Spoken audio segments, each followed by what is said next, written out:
Okay, so welcome to the PD rating seminar, the online one. And we have Chi-sun, currently a PhD student in Wisconsin, a student of Sigurd Angernen and myself. He's gonna talk about curve shortening flow of space curves with convex projections. Please, Chi. Okay. Thanks for the opportunity for me to speak here. So feel free to interrupt me if you have any questions or comments. I'm happy to answer any questions or comments.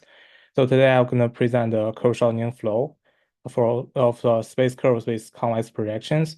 So mainly for the curve shortening flow in higher codimensional case. So here's the outline of what I'll present. So I'll start with the basics of curve shortening. So the equation of curve shortening, the geometric explanation of curve shortening, and then some examples of curve shortening. Then I'll briefly mention the planar cases. So mainly focus on the Gage-Hamilton-Grayson theorem. So the difference between the planar case and the spatial cases are that initial conditions are different. So for spatial cases, we allow the initial curve to be in space. So like in R3 or higher dimension in the Euclidean space. And then the equation is identical. It's just the initial value is more general. So I will first discuss the differences from the planar cases, and then mainly focus on one-to-one convex projections. So I present my results, and then also compare with previous results along these lines. And then also, if time allows, I will also briefly mention the proof of it. Uh, so curve shortening flow is evolution of a family of curves in space, in n-dimensional spaces. So basically, it is up to tangential motion, this system of cosilinear parabolic equations. So it goes from S1 across the time interval to n-dimensional Euclidean space. And then we require gamma to be an immersion for each fixed time t here. And then the capital T is the first time that the curve stop being smooth. So for example, curve like this is smooth, but the curve like this is not smooth. So if something like this appears, then we just stop the flow. So T is the first time that happens. Okay, and then it is convenient to use the arc length parameter for the curve. It is a natural parameter. So using the arc length parameter, it basically reparameterize this curve. And then the derivative with respect to the arc length is we get a unit tangent vector. So so basically gamma s is always length one. And then using this arc length derivative, curve shortening flow can be written in this way. So it looks like it's a linear heat equation, but actually it's not. So the reason is that sorry. So the reason is that this gamma here depends on time t. So its derivative gamma u also depends on time t. So that this partial s actually depends on time t. So s and t are not time independent variables; they are time dependent. So here u and t are time independent, but s and t are not. The s actually depends on time t. So at different time, the lengths of the curve are different. So why this equation can be written in this way is because this u here, or the magnitude of gamma u, is partial s. So this is another partial s. So we have two partial s. Okay, let me clear my drawings and go to the next page. So when we try to commute partial t and partial s, because s here depends on t, so we have an extra term, they don't commute. But then partial t and partial u, they do commute. So partial t and partial u, so these two commute. But partial t and partial s, they don't. They has this extra term. So k here is the curvature. So it's basically the magnitude of the second order derivative with respect to the arc length. So this is the curvature. This curvature is a function, so at each point the curvature is different. Okay, so for notation, we'll use the gamma naught as the initial curve. And a little bit more on the notation. So we'll use the tangent vector, let t to be the unit tangent vector, and then let the k to be the curvature, and then the n to be the unit normal vector. Okay. So using this notation, the curve shortening flow can be rewritten in this way. So gamma SS is the curvature times the normal vector. So basically, So gamma t is the point, how the point moves. This is gamma t. So curvature is the velocity, and then n is the direction. So geometrically, at each point, there's a unit tangent vector going along the curve, and then normal vector going this way. So defined like here. And then at different points, there are different directions. And then the curvature are also different. So depending on the point. Okay. And then, so a while ago, it will evolve to become a new curve. So the purple ones are where we started, and then the blue one is the new curve after a while. So of course, this is a PD, so this is a continuous process instead of the discrete process. But then it basically describes how the curve will evolve. So it looks this, so at different points, the curvature are different. So different points are moving at different speed and also different directions. So for the explicit examples of the curve flow, so it's first I consider the lines.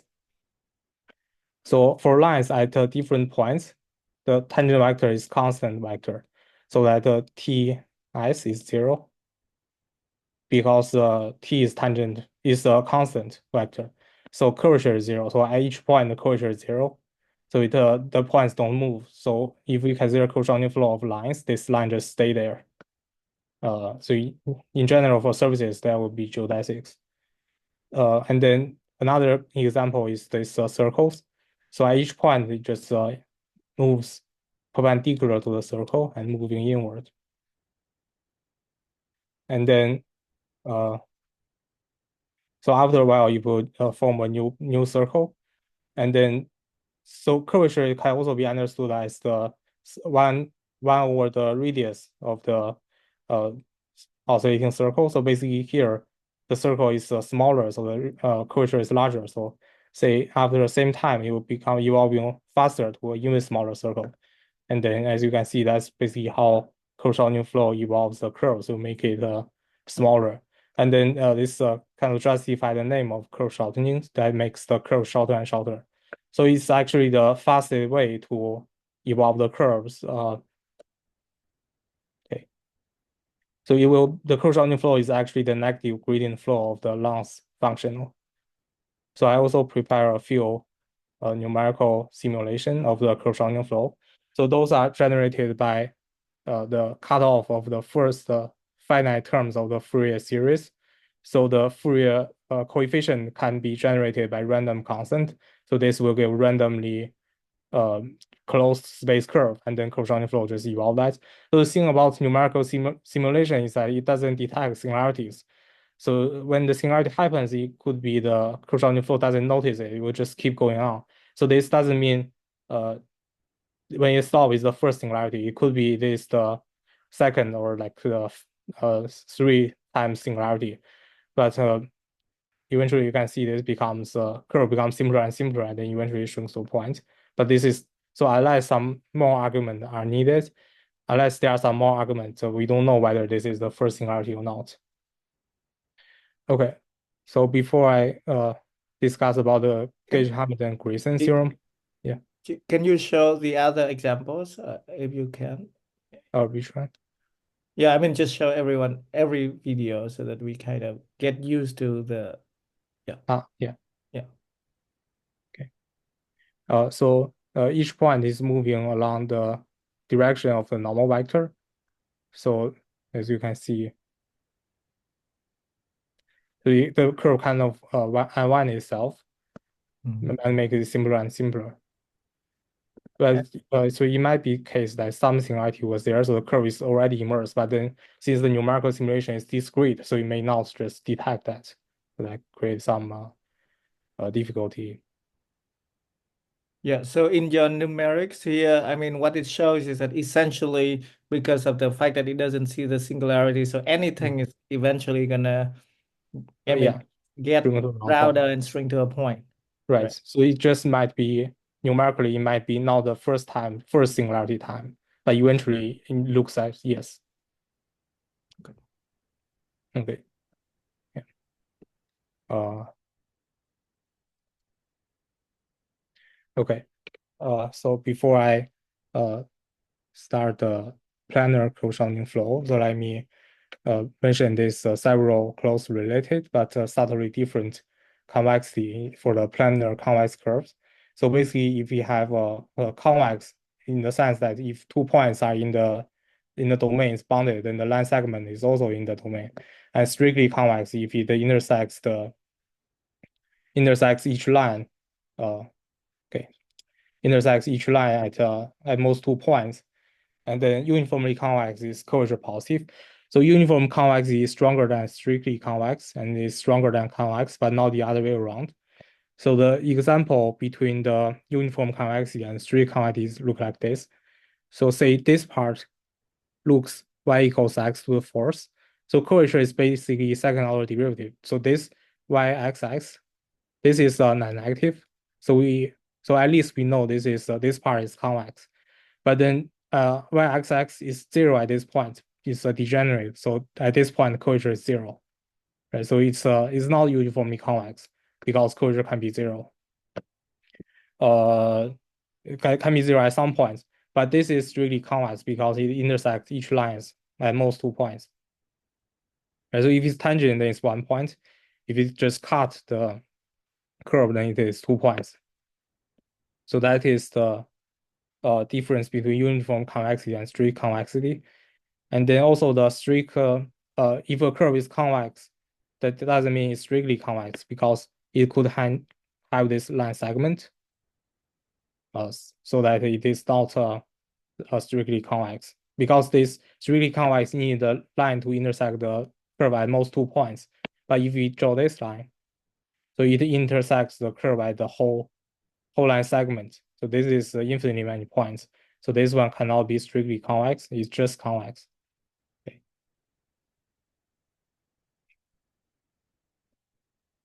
Okay, and then it's the planar case.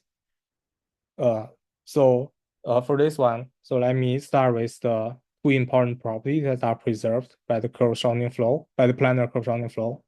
So first is the comparison principle. So basically, if we start with the initial curve, that is a planar embedded one, so mainly embedded. And then for positive time here, t is positive. The curve is also embedded. So why this is preserved is because, say, if you have a curve in space is in the plane that is about to touch, right? And then this inner one is really curved, so it's moving very fast. The outer one is moving very slow. Say this is about to touch, but then this one, the inner one, is moving faster. So the other points cannot touch this because this one, the lower one is moving faster. Or alternatively, one could say like, this is the first time it touch, look like this. This is tangent. But again, the inner one is faster. So a while ago, this would be something like this. Because it's faster, and then we are looking at the time before that. So they already intersect before the first time they should intersect. So that's a contradiction because we assume this is the first time it intersects, but we find the earlier time it also intersects. That's a contradiction, so it must remain embedded. Okay. So this is only true for the planar curve shortening flow. So the other property is that this evolution equation of the curvature function is this. So K is the curvature function. This is a good equation that one can use the maximum principle. So the planar convex curve is also equivalent to that it is embedded and the curvature non-negative for immersed curves. So embedded, we already know it is preserved. So if we start with the embedded one, it is preserved. And then for the curvature non-negative part, because of the maximum principle, if K is non-negative, right, it will just remain static by maximum principle. And also it will become positive immediately by strict maximum principle in this case. So if we start with a convex curve, it just become uniformly convex curve immediately, and then this is preserved along the evolution of the curve shortening flow. Okay, so those are the two important properties that are preserved by the planar curve shortening flow. And then let me clear my. And then built on the previous work of Gage, Gage-Hamilton shows that if the initial curve is a planar one and is also a convex curve, then as it evolves, so we already know it is convex is preserved. Then as it evolves, eventually it will shrink to a point uniformly. And also that along the way, the shrink through point is becoming more and more circular, meaning that if we zoom in around this point, it's closer to the circle, and then let it evolve for some more time and zoom in again, then it's even more closer to a circle. So the difficulty of this theorem is that, say, let's consider a convex curve that look like this. Then at this point, it is very curved. So the curvature is large, so it's moving faster, but then it has a longer way to travel. So at this point, it looks like the line is almost flat, so the curvature is small, but then it has a shorter way to travel. So without this theorem, it's not sure like which one will first reach this point. And not only these 2 points, it could have also other points, right? They all evolve perpendicularly.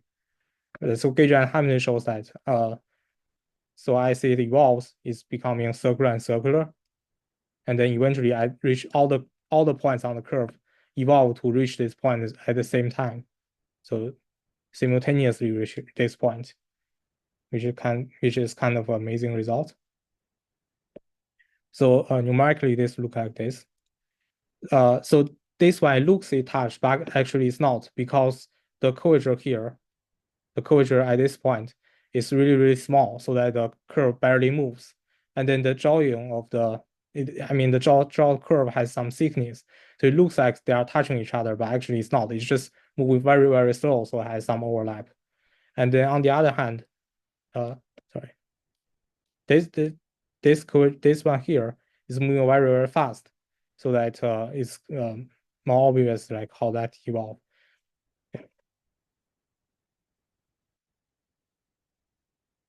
So that is well-known Gage and Hamilton's results.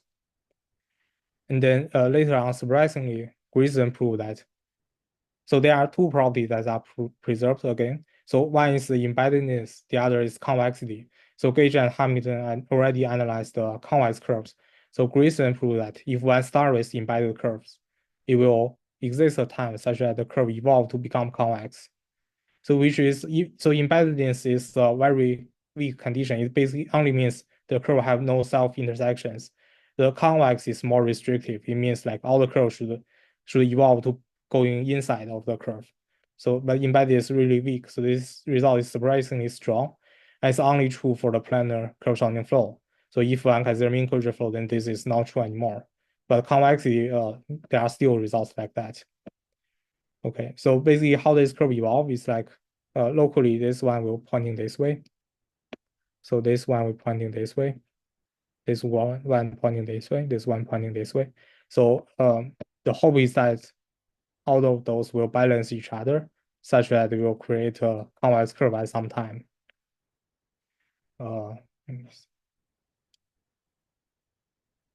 Okay, so basically the illustration is that all the convex ones will go in, and the concave one will go out, such that they'll balance each other, and all the inflection points get canceled.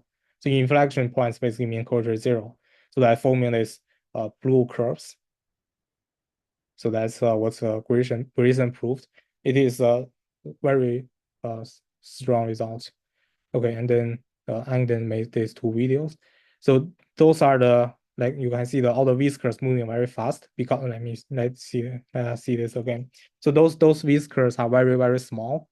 So it has very, very large curvature, and then it evolving very, very fast. So all those whiskers just quickly vanish. Let's see. And then what's left is this large domain that's left, and then becoming like gradually becoming more and more circular. That is so no matter how curved the embedded curve it is, the embeddedness is enough to show that it become convex and then eventually asymptotically circular. So there's another example, the spiral.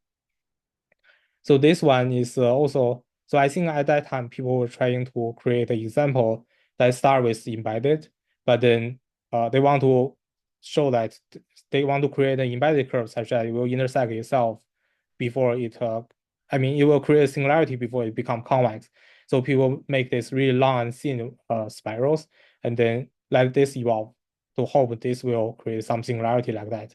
But surprisingly, this one will just unwind itself like people made a really long scene and like this spiral goes many times, but still it goes it just unwind itself and become convex, which is a really beautiful result.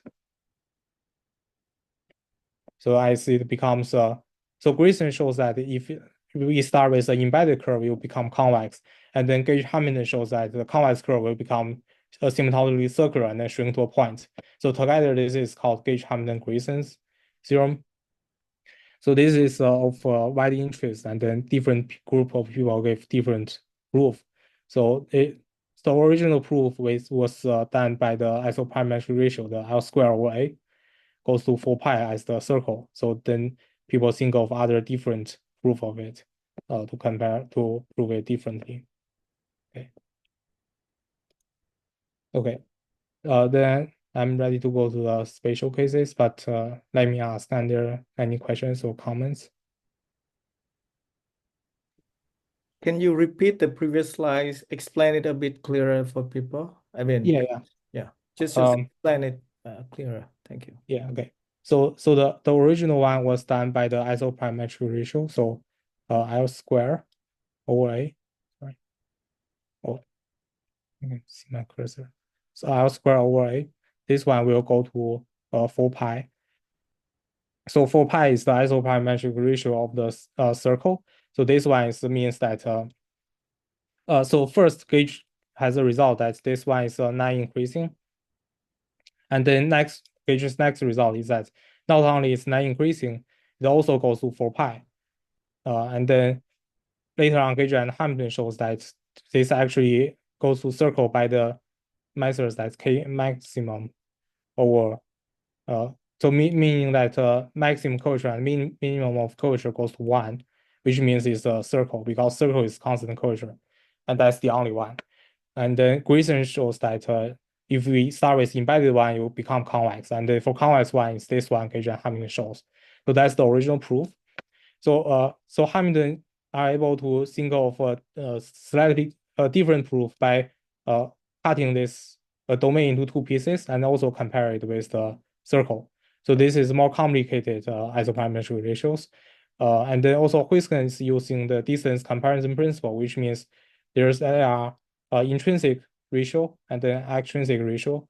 So for closed curve, there are actually modifications of the intrinsic distance. But anyway, so Huisken constructed a distance ratio, which is monotonic, so that will rule out the Grim Reaper. So they both rely on the blow up arguments to rule out the Grim Reaper, so that it must be type 1 and then become asymptotically circular. So Andrews and Brian, they improve Huisken's distance comparison principle. So they don't need these blow up arguments like type 1 or type 2. They just give a direct curvature bound to prove this result. So which is based on this distance ratio, but then they don't need a blow up. And then so Andrews' result is non-collapsing, meaning that if we start with a convex curve, then we can always put a circle here. Right? So that means if we have a Grim Reaper, the one cannot put a circle because the circle will be really large, so it cannot be put into this Grim Reaper. So this is a non-collapsing result. So like people are using different ways of giving different proofs of it. Okay. Okay.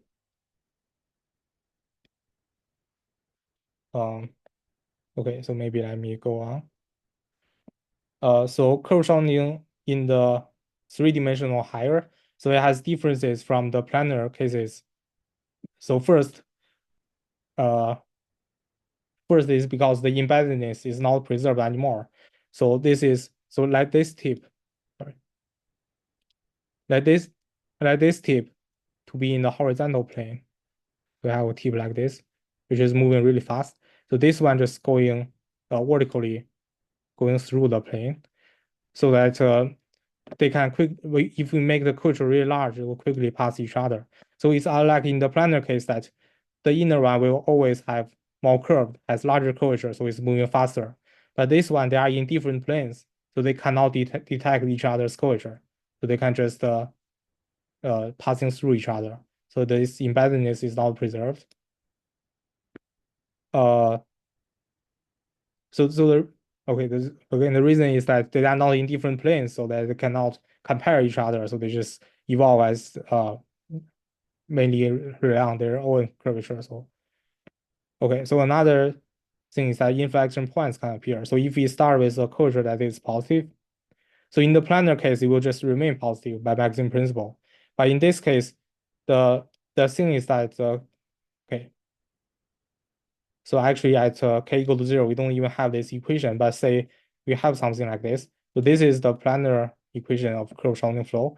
Then it has this torsion term, right? So if we start with a curvature positive, this term makes it unable to use the maximum principle. So curvature equal to 0 can happen. So this example was suggested by Grayson and Altschuler. So basically at this point, it will evolve.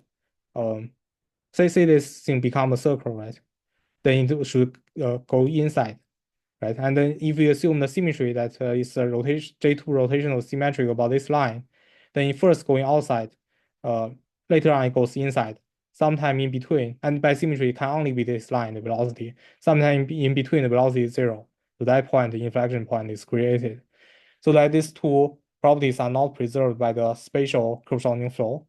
One is the embeddedness, which is so if we don't have the embeddedness is preserved, there's no way one can expect something like Grayson's theorem, right? It's not even preserved, so at least not directly. So the other points is inflection points is can appear so that there's like no good notion of just convexity of the space curve directly. Okay. And then okay, in summary, these are not preserved, which is different from the planar cases. And then it seems natural to ask whether there are classes of curves that are preserved by curve shortening flow, and hopefully would have some of these two properties. So the answer is they are such curves. But before that, let me introduce the notation. So let's consider the pxy be the projection into the xy plane. So basically, if we have a space curve, so we just draw its projection. Okay, maybe not very good drawing. And then like the pxy restricted to gamma to this map that's from gamma to the xy plane. So we get from one curve to a planar curve. Okay. And then again, we'll use this gamma bar. We put a bar here so that it's the projection curve inside of the space curve. So that's our notation. And then we are able to introduce the curves we are mainly interested in. So those are curves with one-to-one convex projections. So as you can see, the red curves here are the convex planar curves. And then the black curve are the space curves that are graphs over the planar convex curves. So those are at each point of the planar convex curve, there's a point corresponding to it. So it has a one-to-one convex projection. So if the projection is restricted to the curve is injective, and then the projection curve is convex. So basically we have something like this. And then and this family of curves does recover the two properties, which are not preserved in general spaces curves, but in this case, when it is uniformly convex projection as no vertical tangent lines, then the curve I remains embedded and has curvature positive. So it remains because this property is preserved. Okay, then let me mention I'll secure the simulation of such things. So the red curves are the projection curves, and then the blue curves are space curve shortening flow. So basically, as we can see, the blue one will numerically become asymptotically circular, but then the red curves may not be. So this circle can be in a plane that is tilted, that is not horizontal, so that the projection, the red curve will just be closer to an ellipse when the plane is not horizontal. And then the blue curves will become more and more closer to a circle. And then they will shrink to a point. Okay, so that's the numerical simulation of it. Okay, so my main result is that if the initial curve has a one-to-one convex projection, then for positive time, the curve will remain to have a one-to-one convex projection. And then So as the first part of Gage-Hamilton result, the whole curve will shrink to a point. So I'm not the first to discover this. I will discuss previous results shortly. But basically, if we start with a curve with okay, so let me maybe back up a little bit. Here. So that when we have a curve with one-to-one convex projection, so this at each point, this point will have because the projection is convex, so it has the tendency to pointing inward, right? And this is highest, so also has the tendency to going downward, right? So at each different point, that has the tendency to going inward, but they also have this vertical direction to going somewhere, right? So at each different point, they have velocity pointing randomly, but then eventually they will all cancel out and shrink to a point. So that's the geometric explanation. Can you Yeah, explain the simulation a little bit more? yeah. Because when you do the curve shortening Mhm. for the red curve, you are doing it as a projection of the gamma t or as Oh, just the evolution of itself. so it's the blue curve are simulation of the space curve shortening. Yeah. So say we already have these blue curves known how they evolve, then we only draw its projection. So without evolving the red curve itself. Yeah, yeah. So yeah, so next time you just say that the red curve is just exactly the projection for any time. Oh, okay, yeah, okay. Yeah, so we just simulate this space curve shortening flow and then only draw its projection. So we didn't evolve this red curve. Okay. Right. Okay. So actually, we show that if we start with curve with a one-to-one convex projection, then immediately it will evolve to have no vertical tangent lines. Oh, sorry, I can't see my cursor. Okay, these tangent lines, and also the projection curve is uniformly convex. And then uh, let me go back also again. So here we mentioned that if it has these two properties, that it has no vertical tangent lines, right, and it also has uniformly convex projection, then its curvature is positive, right? We already mentioned this. And then we show that it will remain like this for positive time. So that for positive time, the curvature is always positive, and then the curve is embedded. So like even though for the general space curve shortening flow, we don't have this very good properties that embeddedness is preserved and also curvature is positive. So for this special family of curves, we do have this two good properties recovered. So not in general, but for some class of curves. So as you can see, this is the generalization of the first part of Gage-Hamilton's result, right? So for difference between planar curve shortening flow and the space curve shortening flow is that space curve shortening flow allow the initial curve to be more general. So it is the identical equation, but then with more general initial curve. So that this gives a generalization and an alternative proof of the first part of Gage-Hamilton theorem. So this one-to-one convex projection will include all the planar convex curve as subcases. So when restricted to the subcases, this gives an alternative proof.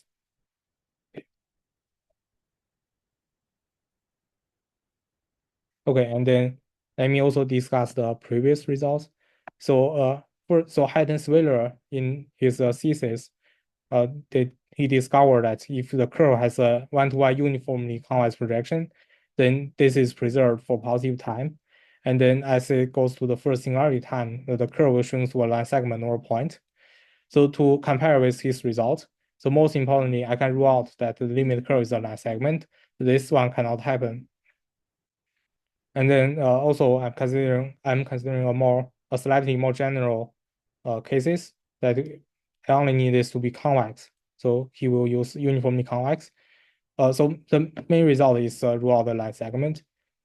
So it's slightly different from the planar case. That in planar case, by maximum principle, convex will immediately become uniformly convex. Curvature become positive.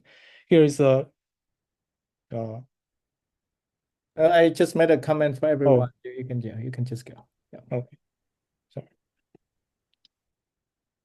Um, and so here the tangent lines can evolve to become vertical. So without argument.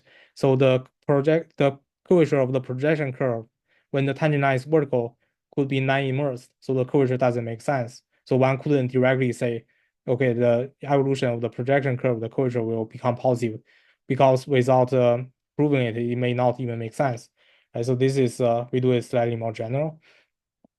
And then later on, so Minarczyk and Benis, so they rediscovered this result. So they didn't notice this first result, and then they just gave a different proof in n-dimensional 3.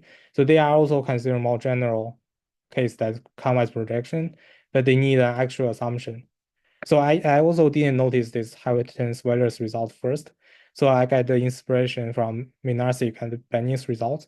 And then I already know it will shrink to a point. I already know how to prove it. And then when writing the paper, I searched for the literature and I found that they already have this. So to compare with the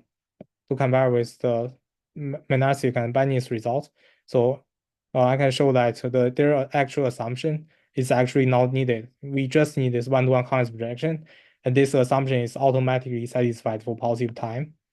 And then they don't need to, it's not necessary to assume that in addition. And also they didn't consider limit behavior as t goes to capital T. And then I can even prove when initially it has this vertical tangent line, it doesn't matter. So one-to-one convex projection will make sure the vertical tangent line just vanish very, very quickly. Okay. So what I prove is the improvement of these two results, that I can start with convex projection, so that it will become more restrictive uniform convex projection. And then the curve cannot shrink to a length segment, it must shrink to a point. So the novelty is in two aspects. First is more general, second, the conclusion is stronger. Okay. Um, and then let me mention the main strategy. So the main point is to rule out the line segment that Hayden-Wheeler left undealt with. So rely on constructing barrier. So this type of barrier was already used by Grayson in his paper about shortening curve shortening flow on surfaces. So to compare with curvature, and then surprising to know, like a recent work by Mitaki, Chuan, and Oka work here. They use the same barrier to get the gradient control. So it's surprising that I was just talking to Professor Chuan about what I did for a curve shortening flow, and then he told me they have the similar barrier, same barrier. But those uses are for different uses. So Grayson uses it to compare with the curvature, and then Mitaki, Chuan, and Oka, they use it to get the gradient estimate. So curvature is C2, gradient is C1. So I use it mainly for the original curve, which is C0. So the main idea basically works like this. So consider the blue curves are the evolution of the projection curves. Say the main case is it will shrink to this line segment that Hayden-Wheeler already show. Then I can construct a barrier like this, such that by maximum principle, the curve cannot cross this barrier, so that we get a whole domain that's enclosed by this line segment, and the barrier the curve cannot touch, the projection curve cannot touch, so that it's not a line segment, nor is a point. Right? So that's a contradiction that you will shrink to a point, because if you assume that's a contradiction that shrink to a line segment, because if you assume it shrink to a line segment, then it cannot even shrink to a line segment. There's a larger domain it cannot shrink to. So that will rule out line segment. So that will show that the projection curve shrink to point. With some other work, the vertical line segment, which is still possible, can also be ruled out. Okay, and then for the applications, so this is we start with a vertical planar figure 8, and then we perturb a little bit such that the original point that has the intersection gets separated. So numerically, it seems it will become asymptotically circular. So, sorry. So we start with a vertical figure 8, and then we try to separate these 2 points such that it has a one-to-one convex projection, look like this.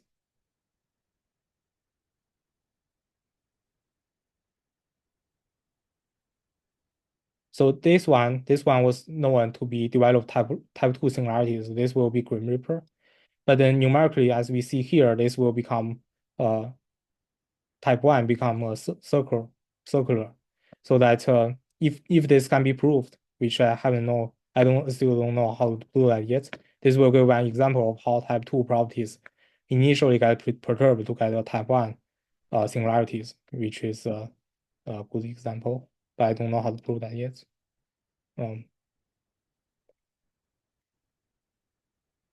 So originally it's like this, and then, sorry,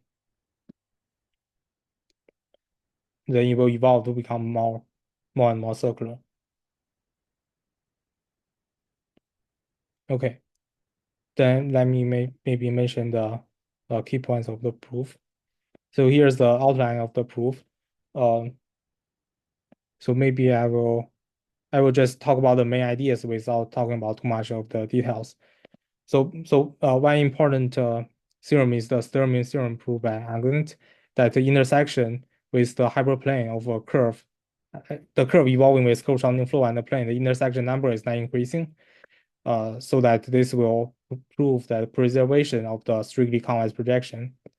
So for a curve in three-dimensional Euclidean space, the vertical plane. So okay, so for a planar curve, so for a planar curve, strictly convex is equivalent to intersect with the lines. But when it is one-to-one convex projection, it is equivalent to intersect with all the vertical planes because it is one-to-one projection, so that intersecting with the vertical plane is the same as intersecting with the line with the projection curve. So Hans-Weller has already noticed that this is preserved. So I can show that with some efforts, the strictly convex projection can be improved to be convex projection, and will evolve to be uniformly convex projection. And then another thing is this 3-point condition. So which basically says not only all the vertical intersect with curves with at most 2 points, but all the curves that are almost vertical. So here. So that are almost vertical. So basically, if it's smaller than 2, it must be higher than the slope. Slope must be higher than this delta, which means it's almost vertical.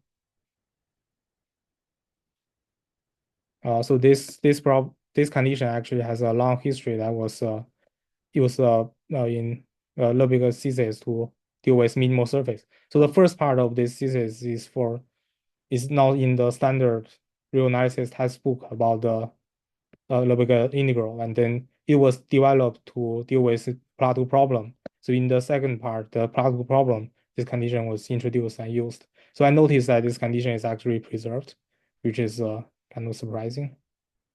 And then, so basically why 3-point condition is useful is that this will give control that the vertical direction will get controlled by the projection.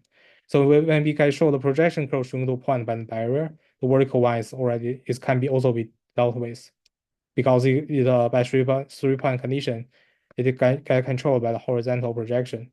So vertical line segment can also not happen. Okay, so this is the barrier we essentially use. So basically, sign is something like this. So we make the epsilon really, really small, such that this is low, such that you can fit. Say it goes to this line segment. We make epsilon really, really small, then it can initial condition will be satisfied. And then we take the lambda large, such that this is smaller than 0. Okay. So that's the proof. Let me skip that. So another lemma that is used is that the curve-shortening flow will develop finite time singularities. We just enclose it with a large ball, such that as the ball shrinks in finite time, the curve will develop a singularity.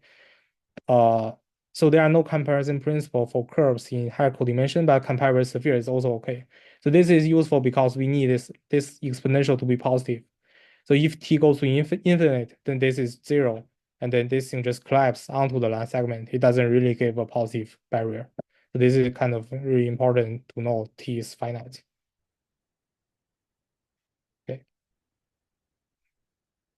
Okay, and then this y will equal yt, yt equals yss, so that so that this one is when it's initially higher than this barrier, it will remain higher than this barrier. Okay. And then by this finite singularity, this barrier is positive, so we'll stop the curve from crossing the barrier. So I can also use this barrier to get a gradient bound, which is maybe not go into the detail, but so basically for xs, it also has this one. So xs also has a lower bound. So that this is the R class. So the gradient has a upper bound. So xs has a lower bound, like gradient has a upper bound. Okay. And then the parts of the solution which remains graphs are smooth. So basically this involves Nash-Moser estimates and also the shorter estimates. So basically we consider after tangential motion, we can consider this graph flow. And then so we can take the derivative, we'll satisfy this one. So this is in divergence form. So we already have the bound on the gradient. So which means it is so those coefficients are Holder continuous. And then when those are Holder continuous, we can use the shorter estimate to get C2 estimates. And C2 estimates is the curvature estimates. And then there are already the long-time existence results of outlier that when curvature is bounded, then we can extend the flow. So we assume the first capital T must be singularity time, and then the curve hasn't shrunk to a point. Then we get gradient bound, and then by Nash-Moser estimates and shorter estimate, we get curvature bound. Then by Altur's long-time existence result, we can extend the flow a little bit, so the capital T is now singularity time. So we get a contradiction, so the curve must shrink to a point. Okay, that will be all. Thanks for listening. Any questions or? Thank you, Chi. Thanks for the talk. Are there any questions or comments for Chi before we do our informal discussions?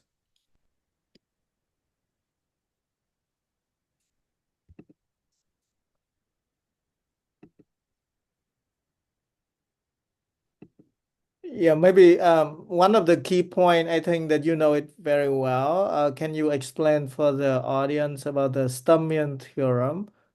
Because I mean, I guess that not many people have used it. It's a great result. So So Sturm's theorem basically says the number of zeros of certain parabolic equations is the non-increasing, so that when ut equals e u x plus b ux plus cu, so a, b, c are smooth, a is positive, then the number of zeros is not increasing. So here the intersection will be so ax plus by plus cz minus d. So this is the plane, and then say f equals this, and then f composite with gamma will satisfy this equation.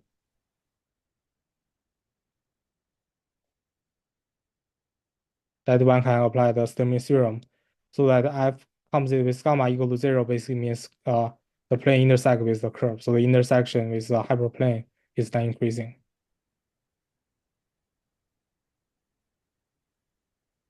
yeah, thank you. Yeah, but again, basically, not many people have used it, but like what she said, right? I mean, you have the parabolic equation in 1D, and then the set you can denote by the set. Let's say A of t is just a set of u of xt equal to 0. Then he said that that set is decreasing. That's a remarkable result. That helps to prove it. Are there other questions? Can I ask a question? Yes, Yeah, please. sure. Thank you for nice talk. And I have one question. Can you calculate the final point of the curve? Where the curve shortens to 1 point? Okay, let me see.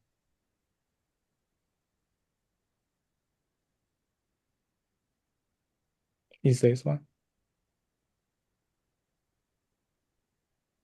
Sorry, is this one you were mentioning?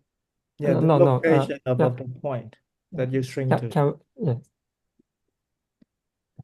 can we calculate the final point?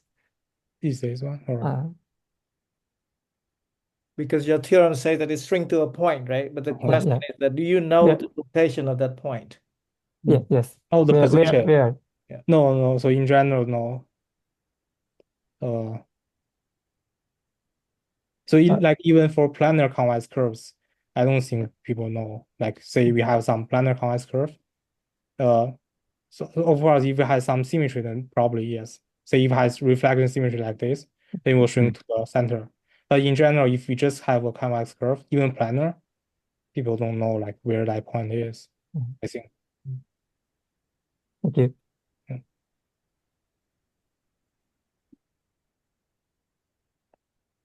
Great. Okay, perhaps we can stop our formal talk now and start our informal discussion. So thanks, Chi, again for a very nice talk. Let me stop recording.